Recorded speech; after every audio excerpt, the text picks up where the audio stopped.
analysis is not the real fertility test. You people should know that semen analysis is not the real fertility test. It's only a cornerstone for male infertility diagnosis. It's not a real fertility test. So if anybody is telling you I have a good sperm count, I have 60 million, motility is on 30%, morphology is 40%, and professional has told me that I'm okay. Let me tell you, the fertility test for any man is the test we call sperm function test. It's different for semen analysis. So when you're any man, your wife is waiting on God, and you need to submit yourself. Like I keep saying, men should follow their wife to do tests for fertility workup. Even if truly you know that you gave Joke pregnancy, gave Jumoke pregnant, you gave Chinenye pregnant. Before you marry your wife, you've given 20 lady pregnant. See, follow them to go and do tests. Let them tell you that you are okay. Don't assume because you've given somebody pregnant before you are okay. I was telling somebody the other time, I said, in male infertility, sperm production, the semen analysis, sperm production is about 90 days. That means for sperm to form from scratch to finish, to become a gamete cell, it is 90 days. Which means if anything is going to happen, if your scrotum stop producing today, that means, but you have a good sperm count before, but your scrotum stop producing today.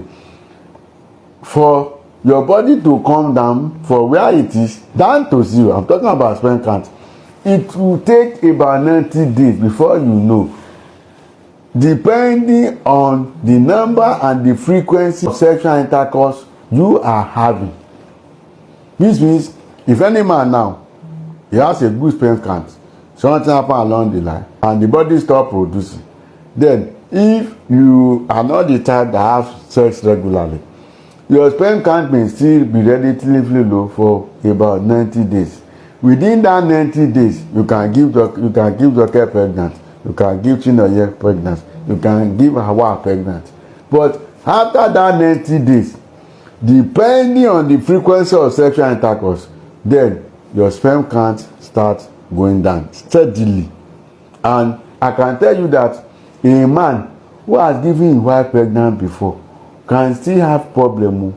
That is what we call secondary infertility. A man who knows that he has never given any woman pregnant before, that is what we call primary infertility.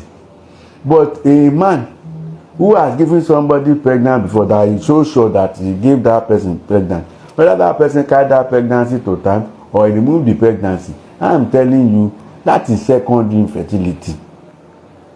It is even more important that a man who has given his wife pregnancy, given his wife belle before, and they are now waiting for second one to come, it is better that man too to go and do test too. Don't say, because let me tell you one story. A lady came here. He came to do test. A couple come here to do test. They have a child. So when it's about 10 years, another pregnancy.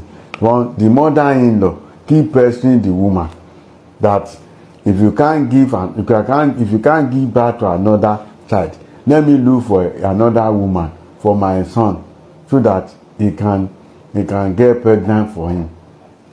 So they do. One day they gather together to push that woman out of the house, that a woman should go with one child he has, and the funniest thing is, the child, once that child is still a baby girl, a girl. On the course of sending the woman away, somebody out of the crowd that is begging the mother-in-law and the husband that if leave am, God will do it, now said, come o. As the husband don test before, then say no.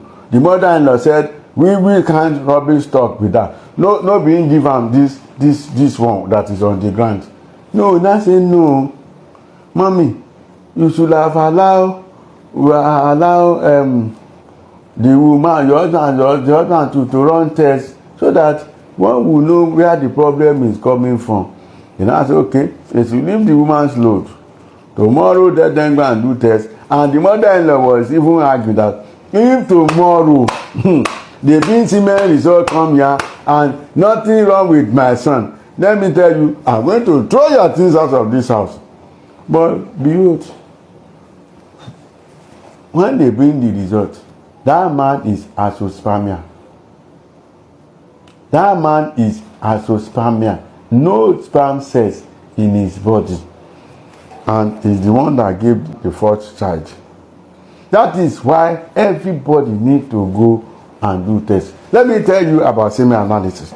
In semen analysis, before you do semen analysis, they will ask a man to stay away from sex for a minimum of 2 days to not more than 7 days. That means abstinence will be between 2 days and 7 days.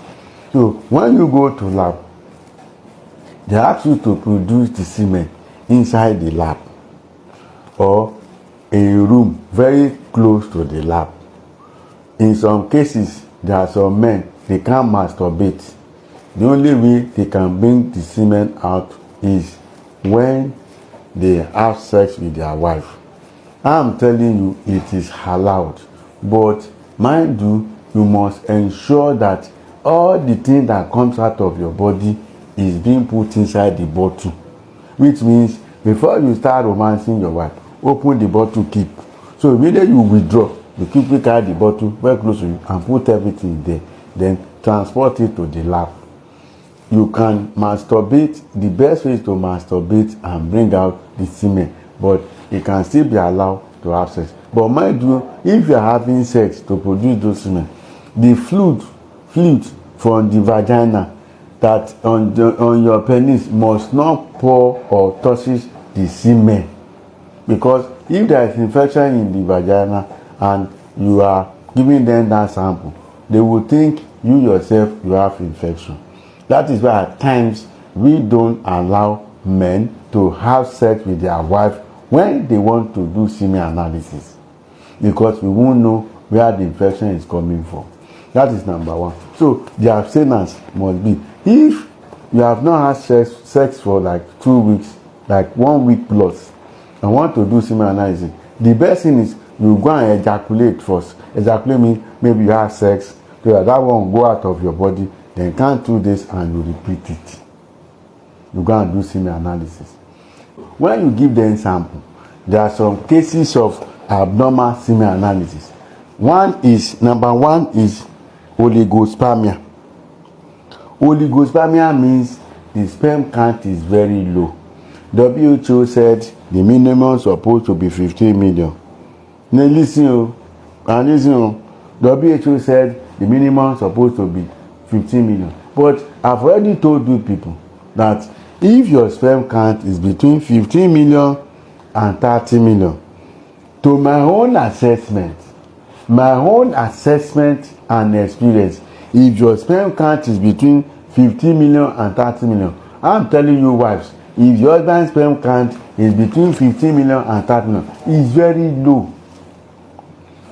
It might not make baby if the wife is not extremely fertile. Let me explain to you.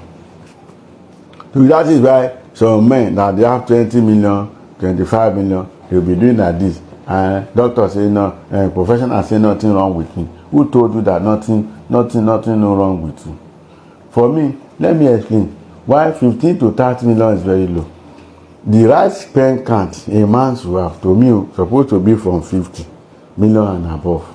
Because if you have sperm count between 15 million and 30 million, as WHO said, it means when you have at the mid-circle of your wife, the time we assume the egg will drop, whether your wife is using calendar to have sex, to calculate her ovulation, or he went to laboratory to run follicular tracking, and then I said, have sex with your husband today, have sex with your husband tomorrow. Let me tell you, if you have sperm count between 15 million and 30 million, and you have sex first with your wife, when you are coming back the second time to have sex, you can't put in 15